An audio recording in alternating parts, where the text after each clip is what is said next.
বিসমিল্লাহির রহমানির রহিম। প্রিয় নেতৃবৃন্দ, সহকর্মীবৃন্দ, সকল সুবর্ণাতিথিগণ, আসসালামু আলাইকুম।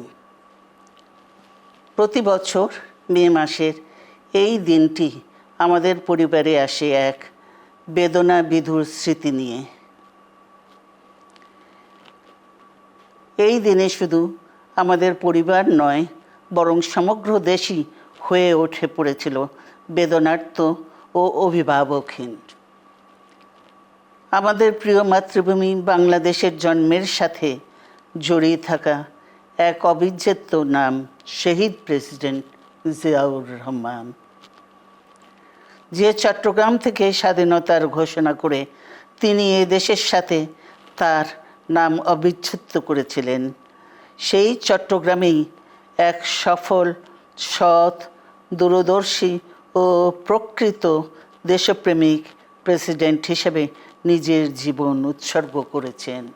এদেশে গণতন্ত্র, স্বাধীনতা, সংবাদপত্র ও বিচার বিভাগের স্বাধীনতা, স্বনির্ভরতা ও উন্নয়ন এবং নিজস্ব জাতীয়তাবাদ সৃষ্টির অনন্য রূপকার শহীদ জিয়া, যে গণতন্ত্র প্রতিষ্ঠা আর সার্বভৌমত্ব রক্ষার লড়াইয়ে তিনি শাহাদাত বরণ করেছেন, সেই গণতন্ত্র নিরবচ্ছিন্ন যাত্রা আজও বাধাগ্রস্ত হচ্ছে প্রতি পদে পদে।